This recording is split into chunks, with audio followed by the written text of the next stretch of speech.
Oke, assalamualaikum warahmatullahi wabarakatuh. Waalaikumsalam. Jumpa lagi dengan saya Erik Suganda di Erik Suganda Channel. Eh, Sebelumnya saya ingin menyampaikan beberapa hal bahwa di channel saya ini mungkin ada yang belum tahu ya. Kita membahas seputar Bogor, seputar tokoh-tokoh Bogor, juga seputar perkembangan Bogor lah pada umumnya gitu. Eh, jadi saya sebagai orang Bogor ingin menggali apa ya, potensi yang ada di Bogor ya, tokoh-tokoh Bogor gitu. Jadi alhamdulillah hari ini saya kedatangan tamu yang sangat istimewa nih. Junior saya waktu di organisasi ya di KMPI. Kemudian di Ormas enggak ya, di Ormas enggak ya, di Ormas enggak.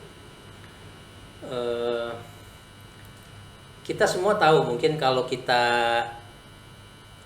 ikut pemilihan umum ya, pilkada atau pileg ya, di situ ada sang penyelenggara ya, ada wasitnya lah. Nah itu sebagai penyelenggaranya itu KPU ya, KPU baik tingkat nasional, provinsi maupun daerah. Nah hari ini Kota Bogor ya, saya kedatangan tamu nih, tamu istimewa, Ketua KPU Kota Bogor, Kang Samsudin. Siap. Nah, Assalamualaikum warahmatullahi wabarakatuh. Waalaikumsalam. Mana Kang? Alhamdulillah, pangestu Kang. Saya manggilnya apa ya? Kang Sam, Kang Sam aja. Kang Sam, Kang Udin. Dua-duanya sih. Tapi boleh juga Kang Sam. Kang Sam aja ya. Mohon, mangga. Iya. Nuhun Kang udah mau datang nih. Siap. Nuhun ya. Sebuah kehormatan buat saya Kang. Mohon. Ya. Gimana pada sehat semua keluarga? Alhamdulillah sehat. Iya, iya. Kang Sam, Ya. Kang Sam kan jadi ketua KPU nih, ya. Sebentar lagi kan ya mau 2024 sih, ya. Tapi kan mungkin kegiatannya udah mulai dari sekarang ya. Itu kan pasti udah mulai banyak nih yang dikerjakan. Ya. Ceritain sedikit dong tentang KPU. Siap. Ya apa ya, maksudnya kegiatannya apa aja gitu, terus mungkin persiapan tahapan-tahapannya ke depannya itu apa kira-kira gitu kan ya. Siap. Ya, Kang? Nuhun, Ya. senior saya nih. Kang Erik. Iya. Terima kasih. Assalamualaikum warahmatullahi wabarakatuh. Waalaikumsalam. Salam sejahtera untuk semua, sampurasun. Rampes. Rekan-rekan semua, warga Bogor tadi Ya. yang insya Allah mudah-mudahan sehat selalu. Amin. Izin kami menyampaikan kaitan dengan kepemiluan bahwa berdasarkan regulasi yang ada, Undang-Undang Dasar, Undang-Undang 7 2017, Ya. Undang-Undang 10 2016, kaitan dengan pemilu dan pemilihan. Sebetulnya tugas KPU itu kalau dirangkum 3 aja. 3. Ya, Oke. yang pertama adalah melayani pemilih, memastikan warga Kota Bogor yang sudah memenuhi syarat untuk masuk ke dalam DPT dan bisa mencoblos di TPS sesuai dengan alamatnya pada hari H. Oke. Itu yang pertama. Yang kedua, melayani peserta pemilu. Melayani. Ya. Jadi partai politik peserta pemilu, kemudian dari calon perseorangan calon DPD, Iya, iya. kemudian pasangan presiden dan wakil presiden. Oke. Yang ketiga itu adalah melakukan pendidikan pemilih. Oh, pendidikan. Ya, jadi bagaimana si masyarakat yang sudah memenuhi syarat tadi, mereka punya kesadaran untuk mau memberikan suaranya ke TPS, Oh. bahwa suara mereka begitu berarti untuk membuat perubahan yang lebih baik untuk negara kita. Iya.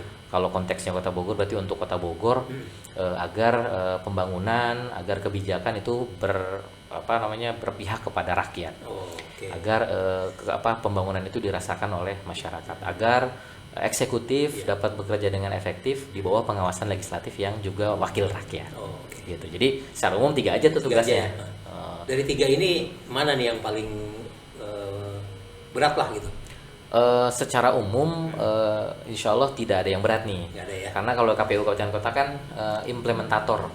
Semuanya yang mengatur regulasinya KPU RI dalam bentuk PKPU, dalam Iya, bentuk surat keputusan dan sebagainya. Jadi KPU Kabupaten Kota hanya melaksanakan saja tuh, mengimplementasikan Oke. dalam setiap tahapan dan kegiatan apa saja itu sudah jelas guidance-nya. Jadi Iya, iya. selama kita patuh taat fatsun ke tahapan itu dan ke regulasinya, insya Allah tidak ada yang berat. Oh, oke. Gitu.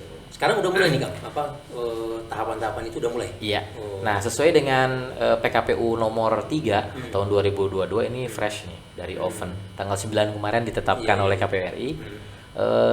Pencoblosan itu dilaksanakan tanggal 14 Februari 2024. Oke. Hari Rabu. Dan itu mungkin kalau anak-anak milenial nih ingat tuh guys ya, 14 Februari. Ya, anak-anak muda pasti bilang, wah hari Valentine's nih. Nah, saya melihat dari sisi yang positif bahwa KPU RI tidak bermaksud menghubung-hubungkan, tapi paling tidak mudah-mudahan di perhelatan politik yang panas, yang tinggi suhunya, tekanan politiknya tinggi, itu bisa agak relax lah, agak santuy dengan misalnya hari kasih sayang.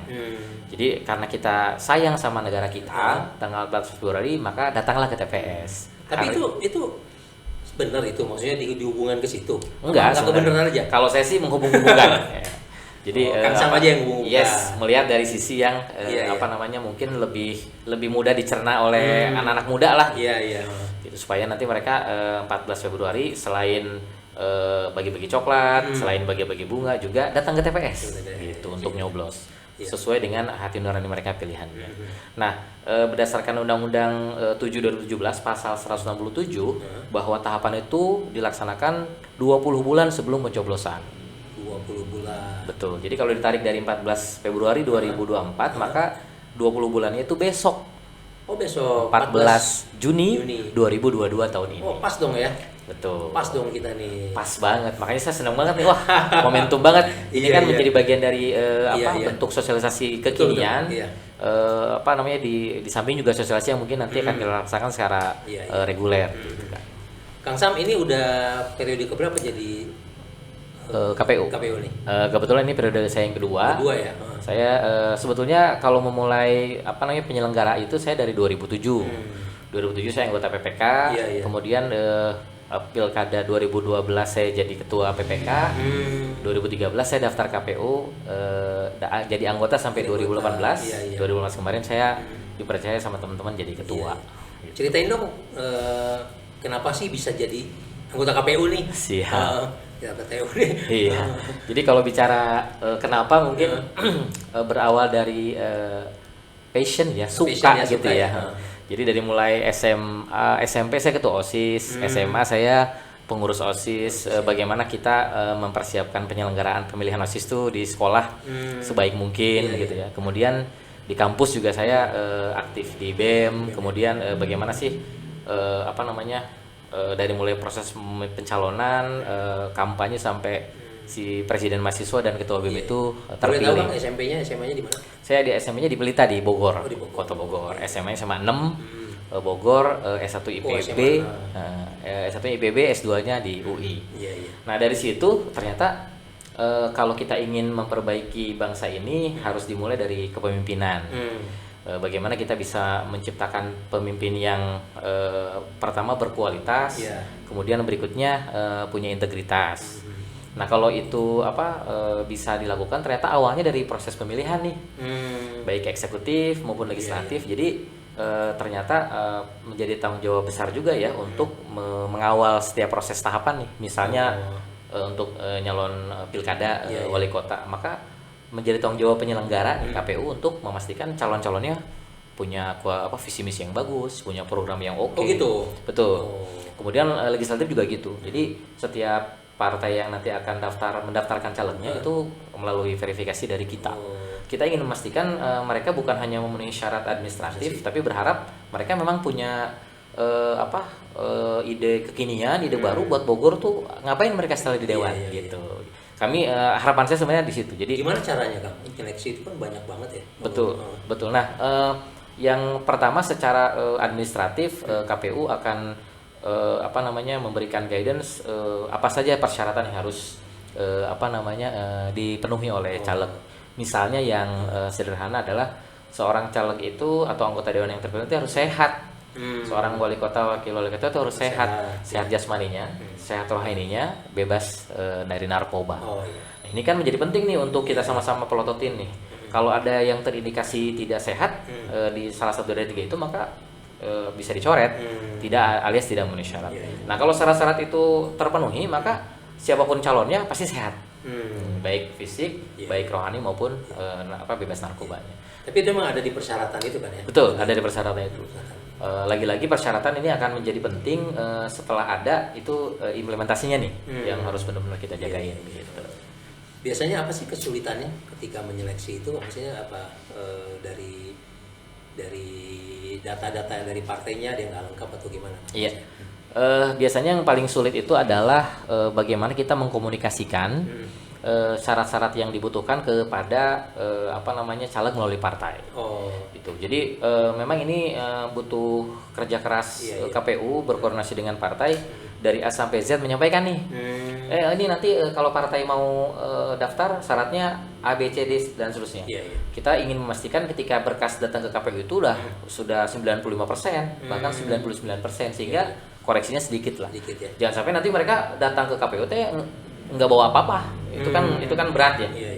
Jadi mereka datang tuh sudah dengan siap. Nah ini dilakukan oleh KPU Kota Bogor persiapannya dari sekarang. Kita 1 bulan ini roadshow ke 20 partai politik. Oh gitu. Oh iya saya lihat ya. Betul, ke 20 partai politik. Kita ingin menyampaikan yang pertama tahapan sudah mulai, kemudian apa saja yang harus dipersiapkan, nanti mereka harus ngapain, KPU ngapain gitu. Jadi makin ngeblend, makin nyaman komunikasinya, makin enak.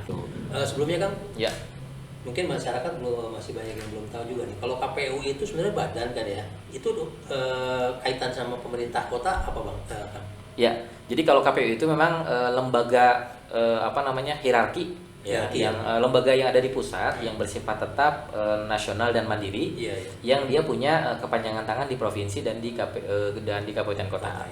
Jadi kami ini lembaga vertikal sebetulnya yang ada di kabupaten kota yang garis komandonya ke provinsi dan ke RI. Nah, bagaimana hubungannya dengan Pemda? Itu koordinatif. Jadi kami berkoordinasi bagaimana agar penyelenggaraan pemilihan dan pemilu itu di Kota Bogor itu bisa sukses.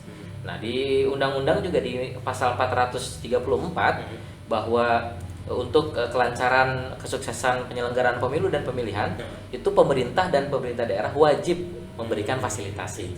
Misalnya dalam bentuk apakah KPU sudah punya kantor? Kalau belum, misalnya dipinjamkan kantornya. Atau itu kewajiban ya. Betul. Jadi bahasanya memang wajib kayak sholat ya. Kalau wajib, kalau ditinggalkan kan dosa gitu. Jadi memang tidak boleh tidak. Karena kalau misalnya kayak Kota Bogor nih masih belum punya kantor, maka paling tidak difasilitasi Pemkot untuk disewakan kantornya. Gitu. Kemudian diberikan dana hibah untuk kelancaran tahapan dan sebagainya. Jadi sebetulnya koordinatif. Tapi ketika KPU membutuhkan bantuan dan fasilitasi yang bisa diberikan oleh Pemda dan boleh secara undang-undang, maka kita bisa minta bantuan. Untuk operasional kan udah tetap dari Pemda. Kalau untuk operasional kita memang kalau untuk gaji, tunjangan dan sebagainya dari APBN. APBN. Kalau betul. Karena kan tadi kita lembaga vertikal pusat. Nah, kalau untuk di luar yang dibiayai oleh APBN, misalnya masih belum maksimal, belum optimal, kita bisa minta bantuan ke Pemkot. Intinya tidak boleh ada double budget, tidak double anggaran. Misalnya di APBN udah dianggarkan untuk kegiatan A, kita tidak boleh minta ke Pemda untuk kegiatan A. Jadi harus berbeda dengan yang APBN. Berarti Kang Sam yang mengajukan ininya ya, anggaran untuk pelaksanaan nanti ke Pemda. Ke Pemda. Iya, kan? Betul. Kalau untuk hibah itu kan ada 2 jenis. Jadi hibah rutin non pemilihan ya. Yang kita ajukan biasanya di APBD murni dan APBD perubahan.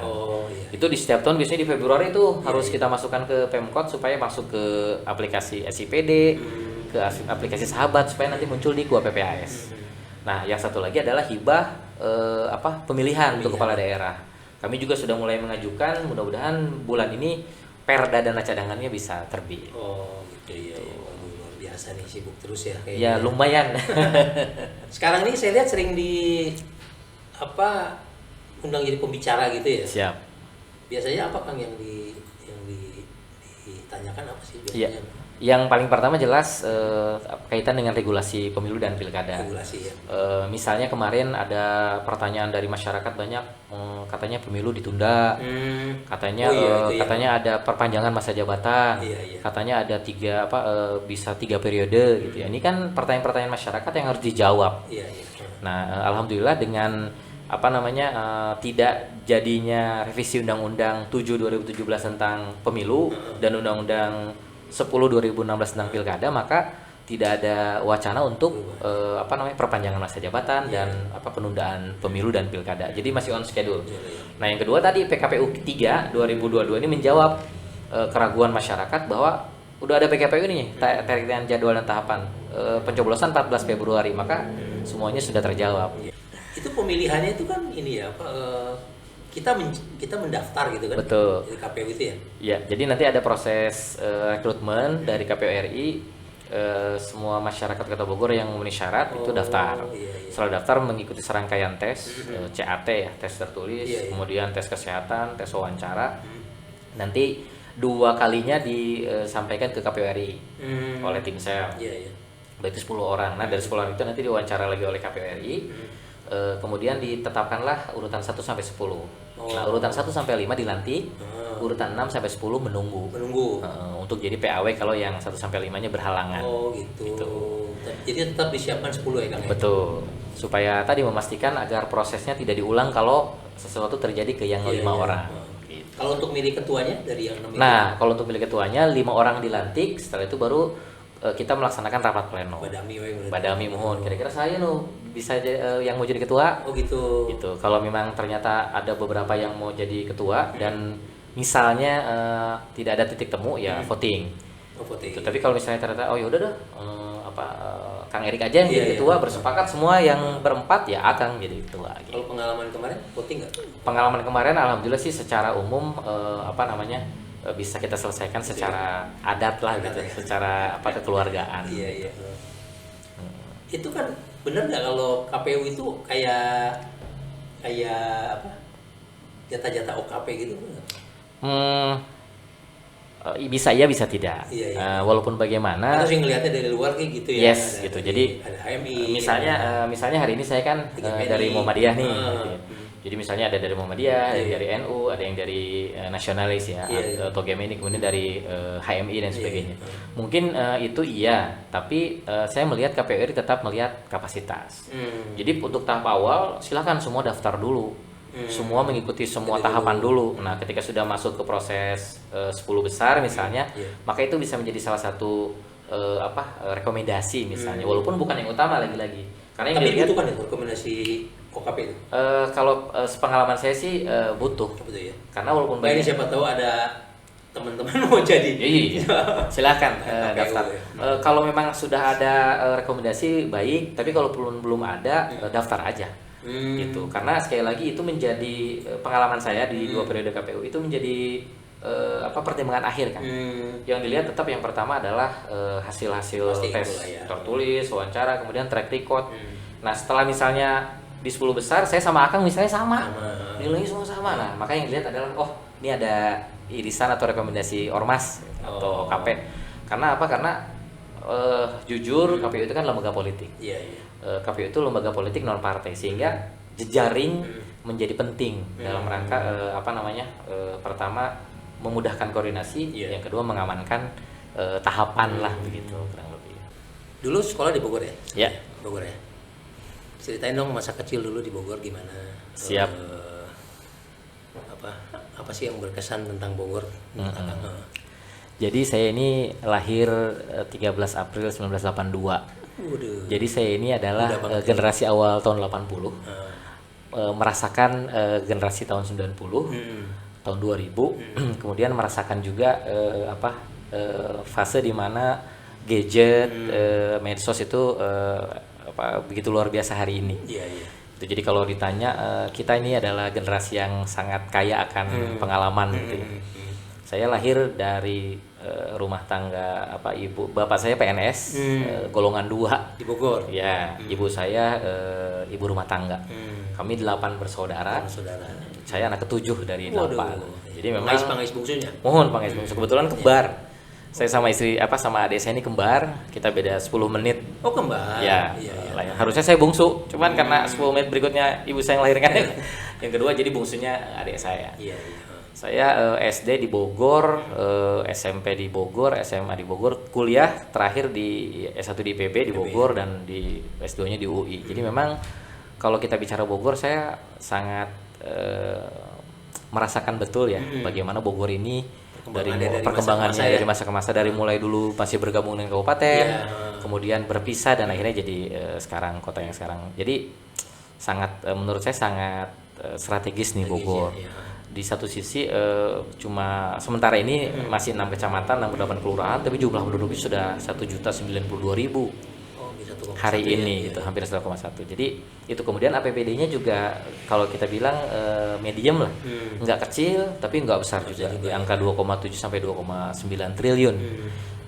Artinya ini kalau dikelola dengan baik, potensinya akan luar biasa menurut saya sebagai penyangga DKI ya. Sementara ini masih ibu kota negara gitu. Kemudian berikutnya dari sisi budaya, saya merasakan betul di Bogor itu setajam-tajamnya perbedaan pendapat masih bisa diselesaikan dengan komunikasi, dengan ngobrol, dengan ngopi gitu. Karena memang secara umum kan kultur Sunda mah someyah, ramah, hangat gitu kan, penganut falsafah Siliwangi ya. Sili asa, sili asi, sili asu, sili wangikeun. Jadi selama saya hidup tumbuh besar dan hidup di Bogor sampai hari ini, perbedaan pendapat itu bukan menjadi momok yang harus dihindari, tapi dinamis saja. Alhamdulillah. Kita melihat perkembangan Bogor sekarang. Alhamdulillah. Sebagai orang Bogor asli nih. Siap. Alhamdulillah. Saya melihat dari sisi positif banyak perubahan. Paling tidak saya melihat indikatornya IPM kita terus meningkat. Dari sisi pendidikan, mohon izin, mudah-mudahan nanti bisa diperkuat oleh data dari Dinas Pendidikan misalnya. Banyak orang-orang di luar Kota Bogor yang ingin mendapatkan manfaat pendidikan yang oke di Kota Bogor. SD-nya, SMP-nya gitu, SMA-nya menjadi sekolah-sekolah terbaik di Jawa Barat misalnya atau di tingkat nasional. Itu dari sisi pendidikan. Dari sisi kesehatan banyak juga orang luar Bogor yang memanfaatkan Vaskes di Kota Bogor gitu. Yang terakhir adalah daya beli. Nah, ini daya beli ini kan harus kita genjot dengan pertumbuhan ekonomi yang baik.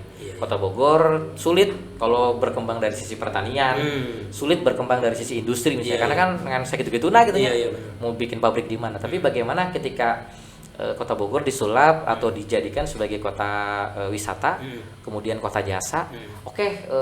Nyari uangnya di luar, tapi weekend semuanya ke Bogor, ngabisin uang di Bogor. Jadi cocok lah ya kalau jadi kota jasa ya. Sangat cocok ya gitu. Jadi memang sesuai sudah pakemnya lah di situ. Gitu. Akang dulu besar di daerah mana di Bogor? Saya kebetulan di Cijahe, kelurahannya Curug Mekar, kecamatannya Bogor Barat. Itu ini dong, lihat perkembangan Yasmin dan sekitarnya ya. Dari gitu. Sebelum ada jalan dan setelah ada jalan.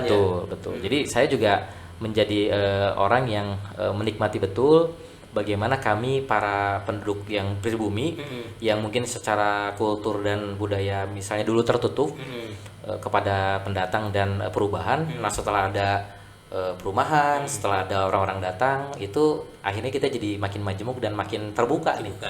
Dulu misalnya mohon maaf, kalau saya itu kalau belum menikah misalnya itu nggak bisa jadi imam di masjid atau jadi pengurus DKM gitu. Kayak gitu-gitu tuh. Di daerah Akang situ. Mohon daerah saya. Jadi atau misalnya jadi ketua RT jadi DKR harus warga asli dan sebagainya. Kalau sekarang sudah bergeser.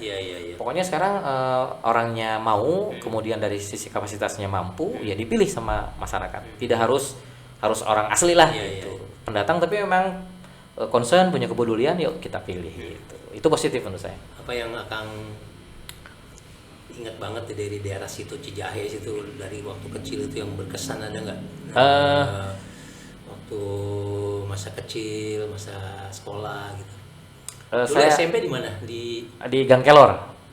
Oh, berarti dari situ naik apa? Naik angkot sekali 06 Parung Bogor. Yang paling berkesan itu adalah bagaimana saya melihat di awal saya lahir dan mungkin besar itu infrastruktur masih sulit. Listrik belum masuk, kemudian jalan waktu itu masih berarti tahun 80-an ya. Jalannya juga masih jelek gitu. Kemudian fasilitas pendidikan juga jauh dan kami harus tempuh dengan berjalan kaki gitu. Nah, seiring berjalannya waktu tahun 90-an, 80-an akhir masuk listrik.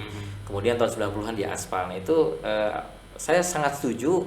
Ternyata pembangunan itu salah satu cara yang efektif untuk meningkatkan harkat martabat kita gitu sebagai manusia. Bisa kita bayangkan kalau jalannya jelek, kita pakai motor, mungkin waktu tempuhnya pertama lebih lama, yang kedua sebulan sekali harus diservis tuh motor. Tapi kalau jalannya aspal, rata, nyaman sekali kita. Waktu tempuhnya lebih cepat, motornya jadi awet. Itulah tuh. Membuka peradaban ya kalau pembangunan itu ya. Ya, jadi kalau mau merubah masyarakat memang harus dengan pembangunan menurut saya. Gitu. Nah, sekarang ini nih Kang, Kang ya boleh dibilang udah sukses lah ya di Bogor nih. Belum. Ya, saya pikir sudah menjadi ketua KPU itu merupakan suatu capaian yang tidak mudah juga lah ya. Nah, jadi kira-kira apa nih buat anak-anak muda nih sebagai motivasi Kang? Ya. Dari perjalanan hidup Kang sampai bisa jadi ketua KPU itu apa nih kira-kira tips-tipsnya Kang? Ya. Siap. Yang pertama, kebetulan saya memang lahir dan besar dari keluarga yang sederhana begitu ya. Kami 8 bersaudara, bapak tadi PNS golongan 2. Tapi alhamdulillah secara pendidikan kami rata-rata D3 atau S1 lah gitu.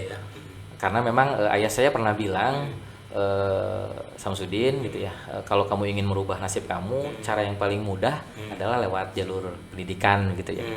Kalau kamu berilmu, insya Allah derajat kamu akan. Jadi pendidikannya harus ini ya. Betul. Bapak tuh concern benar di pendidikan. Misalnya mohon maaf kalau bicara makan, bicara fasilitas hidup itu mungkin nomor sekian. Tapi kalau untuk pendidikan Bapak tuh support banget. Gitu. Itu yang saya rasakan betul dari bapak saya.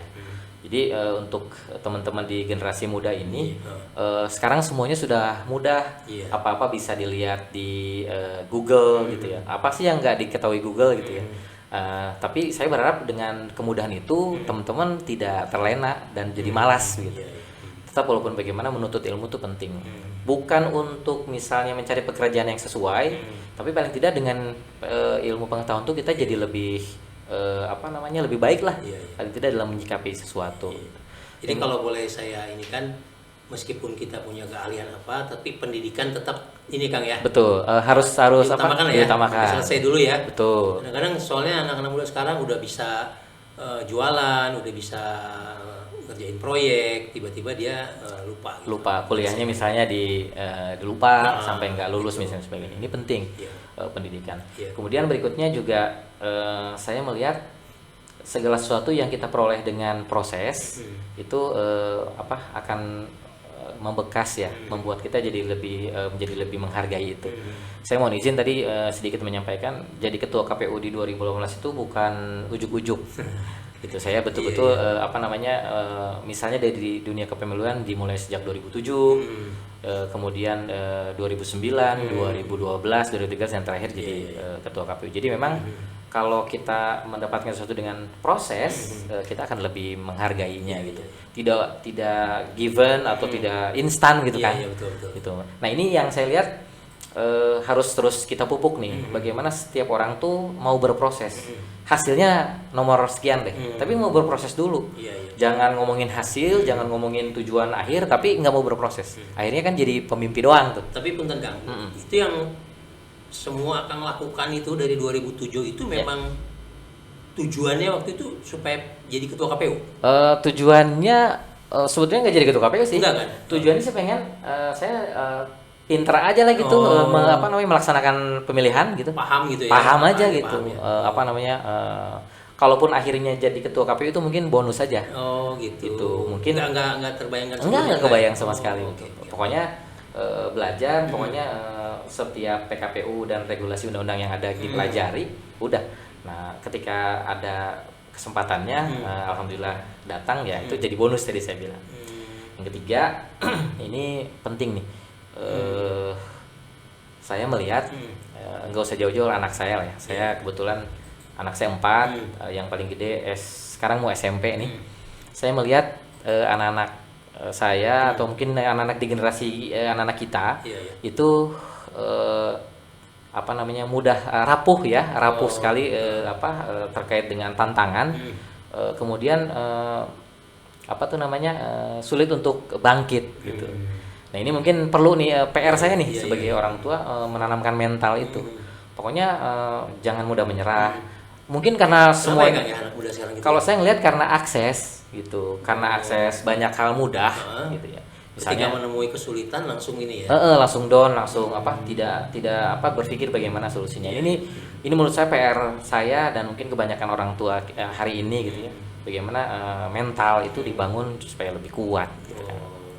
Jadi selesaikan pendidikan. Berproses ya. Ikuti proses ya. Kalau kita mau menjadi sesuatu ya prosesnya ke sana ikuti ya. Yang ketiga tadi membangun mentalitas. Oke. Luar biasa ya. Siap.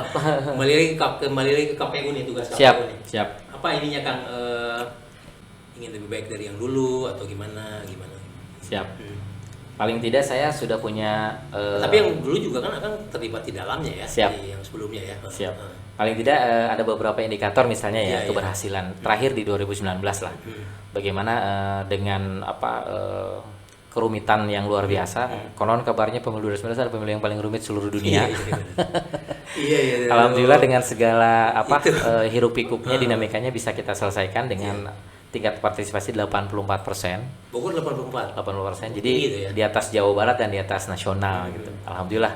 Kemudian tingginya partisipasi itu juga ternyata dibarengi dengan kedewasaan berpolitik teman-teman. Jadi mereka mau menerima kekalahan, yang menangnya tidak jumawa. Itu menyebabkan kondisi sosial politik di Kota Bogor relatif stabil lah.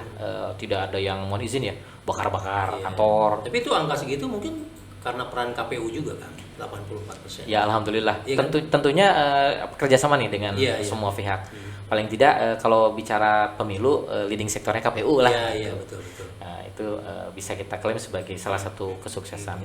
Yang tadi yang kedua adalah saya sangat bersyukur teman-teman itu yang melakukan kontestasi bisa fair gitu, dewasa, tidak mencari-cari kesalahan, kemudian tidak melakukan tindakan-tindakan anarkis. Gitu, alhamdulillah. Karena lagi-lagi nih, ketika Bapak Presiden kita Pak Jokowi itu bertempat tinggal di Kota Bogor, ini kan menjadi tantangan terbesar nih buat kita. Di Kota Bogor tetap aman, kondusif, karena sekali ada permasalahan kecil, ria kecil di Bogor langsung jadi viral, nasional. Itu yang menjadi concern betul kita. Gitu. Apa Kang yang mau mau diperbaiki apa ada yang dari yang pelaksanaan dulu apa yang dulu udah ini? Iya. Udah. Alhamdulillah secara umum tadi pelaksanaannya berjalan dengan sukses, hasilnya juga bisa diterima dengan baik. Kami berharap kepada semua pihak, terutama peserta pemilu, ketika ada hal yang ingin ditanyakan, ada hal yang kurang jelas, langsung saja tanya ke KPU. Supaya menghindari berita hoax, menghindari tidak akuratnya atau tidak validnya informasi. Bisa kita bayangkan tidak validnya mungkin di depan ini 1 senti. Tapi kalau itu dipelihara maka di ujungnya bisa 2 kilo kan gitu. Begini gitu ya. Jadi memang kalau ada apa-apa kaitan dengan kekurang pahaman, ketidakjelasan regulasi tentang pemilu dan pilkada, tanyanya langsung ke KPU. Gitu. Kami 24 jam. Itu ada hotline-nya ada. Kebetulan kalau di medsos kita ada hotline-nya. Saya juga secara terbuka. Langsung iya. Selama HP saya baterainya ada, sayanya nggak tidur, saya balas. Jadi kalau mereka sebenarnya teman-teman kalau terpuaskan dari sisi itu mereka nyaman. Itu pengalaman saya gitu. Jadi tidak ada anggapan KPU-nya kok susah dihubungi. Kok KPU-nya tertutup dan sebagainya. Jadi kalau ada apa-apa sok tanya ke KPU. Gitu. Jadi semuanya clear. Dan berikutnya adalah tanpa biaya, free, nggak perlu matok harga. Kita kan bukan konsultan politik, kita bukan penasehat politik, kita penyelenggara. Gitu. Bismillah. Ada passion ke dunia lain, dunia selain di KPU ada. Sampai hari ini saya masih 1,5 tahun nih di KPU Kota Bogor. Mungkin 1,5 ya. 1,5 lagi. Jadi menyelesaikan dulu ini dong. Betul. 2024 dong. Betul. Jadi concern saya bagaimana mengawal semua tahapan sampai akhir masa jabatan saya dengan baik, dengan husnul khotimah gitu ya. Sehingga setelah itu baru kita bisa memberikan penilaian kepada diri kita layaknya setelah ini kemana gitu. Jadi saya belum bisa ngomong banyak. Hari ini khawatirnya ada hal yang tidak, intinya saya jagain betul ya, fokus dulu, selesaikan dulu, jagain dulu. Suka duka ada belum ya tadi? Suka duka jadi ketua KPU gimana? Banyak sukanya itu jadi banyak temen. Jadi tadi karena KPU ini udah pasti ya, yes, ya. Betul. Jadi karena KPU ini jadi lembaga politik, lembaga penuh dengan bermuaranya banyak kepentingan, maka saya jadi banyak teman, banyak sahabat, banyak relasi. Saya tidak pernah berpikir, orang-orang itu menghubungi saya hanya ada pada saat ada perlunya. Saya enggak berpikir seperti itu. Paling tidak pokoknya siapapun yang berinteraksi dengan saya itu saya syukuri sebagai bentuk ini berarti saya diterima dengan baik. Kalau dukanya mah apalagi kali di tengah tahapan ya, rada penuh, rada kasihan nih keluarga gitu, anak-anak gitu, istri. Kadang nyampe rumah tuh cuma buat ganti baju doang gitu, cuma buat mandi doang gitu, setelah itu harus ke kantor lagi. Tapi support kan? Alhamdulillah, istri saya termasuk yang sangat memahami kondisi suaminya sebagai penyelenggara pemilu. Jadi kalau sudah di tahapan mah support beliau juga. Jadi ngasih semangat, ngasih suplemen, ngasih macam-macam lah, jadi biar suaminya tetap bisa sehat lah gitu. Anak-anak ngerti apa yang kerjaan Akang ngerti? Alhamdulillah ngerti. Ngerti ya? Paling gede udah ngerti kan? Ketika ditanya, kerjaan ayah apa? Ketua KPU, gitu. Jadi mereka sudah paling tidak bisa menyebutkan lah, walaupun mungkin KPU-nya apa, ngapain teknisnya belum terlalu. Mungkin ada yang mau diinikan Kang, informasi apa dari KPU untuk teman-teman masyarakat ini? Iya. 2024. Baik, guys, teman-teman Kota Bogor, besok itu sudah mulai masuk tahapan pemilu, 14 Juni 2022. Jadi mari kita sama-sama sambut perhelatan pemilu 2024 ini dengan sukacita, dengan bahagia begitu. Kemudian mari kita sama-sama jadi pihak atau lembaga atau insan yang memastikan penyelenggaraan ini menjadi baik. Apa sih parameternya? Yang pertama menjadikan penyelenggara yang berintegritas. Yang kedua, memastikan pesertanya berkualitas. Yang terakhir adalah pesertanya harus cerdas. Kalau 3 poin ini insya Allah demokrasi kita bagus ya. Bagus. Kalau yang paling dekat ini apa Kang, tahapan pemilu ini? Tahapan yang paling dekat di 2022 ini pendaftaran partai. Jadi verifikasi partai ya? Pendaftaran dulu, baru nanti verifikasi. Jadi kan yang diverifikasi itu tiga jenis partai ini. Yang pertama partai parlemen. Jadi yang ada di DPR sekarang, yang 9 partai. Kemudian partai alumni 2019 yang tidak berhasil ke parlemen. Yang ketiga partai benar partai baru. Nah ini nanti mereka akan melakukan rangkaian proses pendaftaran. Setelah itu nanti diverifikasi. Khusus untuk yang partai parlemen, berdasarkan keputusan Mahkamah Konstitusi nomor 55, mereka tidak ada verifikasi faktual keanggotaan, hanya verifikasi administratif. Nah untuk yang gagal di masuk parlemen kemarin 2019 dan partai baru, selain melakukan verifikasi administratif, faktual keanggotaan juga nanti dilakukan. Tapi itu mah hajatnya pusat kali Kang? Pusat dan sampai ke daerah. Sampai ke daerah? Betul. Jadi sesuai dengan levelnya atau tingkatannya. Kalau untuk pusat misalnya kepengurusan tingkat pusat, kantor di tingkat pusat gitu. Untuk provinsi kepengurusan di tingkat provinsi. Nah kalau untuk kabupaten kota, selain kepengurusan, kantor juga keanggotaan. 1.000 atau 1/1000 anggota di tiap kabupaten kota dari jumlah penduduk. 1.000 orang. Jadi untuk Kota Bogor karena jumlah penduduknya udah 1.092.000, pakai rumusnya 1.000 aja. Jadi syarat minimal itu harus punya 1.000 anggota. 1.000 anggota. Setiap parpol harus menyetorkan 1.000 anggota, kemudian setelah itu kita verifikasi. Oke. Lumayan juga ya. Lumayan berat itu. Lumayan berat ya. Ya kalau 20 partai berarti kan 20.000 orang yang harus kita verifikasi. Yang terdekat itu ya, partai dulu ya. Terdekat itu. Awal Agustus tuh. Nah, yang penting juga di tahun ini itu bulan Oktober, November, Desember, KPU Kota Bogor akan membuka pendaftaran untuk badan ad hoc. Badan ad hoc. Ya, PPK di kecamatan, itu. PPS di kelurahan. PPK itu 5 orang per kecamatan, berarti kalau Kota Bogor ada 6, 30 orang. PPS 3 orang per kelurahan, berarti 204 orang di 68 kelurahan.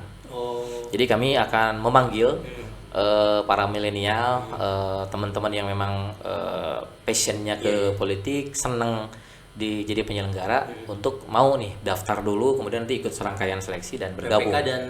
PPK dan PPS. PPS ya. Syaratnya apa kan sedikit? Syaratnya jelas yang pertama warga negara Indonesia dibuktikan dengan KTP elektronik dan wilayah kerjanya sesuai dengan KTP elektronik. Jadi kalau PPK Bogor Barat misalnya, maka dia KTP elektroniknya harus Bogor Barat. Harus tempat. Betul. Misalnya PPS Tegalega misalnya, maka dia harus KTP-nya Tegalega. Gitu. Kemudian berikutnya tidak menjadi anggota partai politik, itu jelas gitu ya, karena kan penyelenggara pemilu, itu yang penting. Kemudian berikutnya pendidikan SMA atau sederajat, gitu, sehingga untuk ini sih poin ini Kota Bogor aman lah, melimpah gitu sumber daya yang pendidikannya bagus. Dan berikutnya dari sisi usia, berusia minimal 17 tahun, gitu. Jadi kalau sudah di atas itu bisa daftar. Gitu. Wah, ini informasi penting juga nih guys. Ya, kalau ada yang mau jadi anggota PPK sama PPS nih, nanti bulan apa? Oktober, November, Desember. Ya kalau pengen mulai belajar ya jadi penyelenggara ya di situ kali ya. Yes, gitu. Tadi misalnya pengen ngikutin karir path-nya Samsudin gitu ya, jadi penyelenggara, ya mungkin bisa dimulai dari jadi PPK dulu. PPK dulu. Dari anggota dulu, kemudian jadi ketua dulu PPK. Jadi tadi berproses tadi. Iya. Nggak ujuk-ujuk lah gitu. Oke Kang, sebelum diakhiri nih, ada yang mau disampaikan untuk yang sifatnya motivasi aja. Kang? Motivasi. Iya. Buat generasi muda Kota Bogor nih.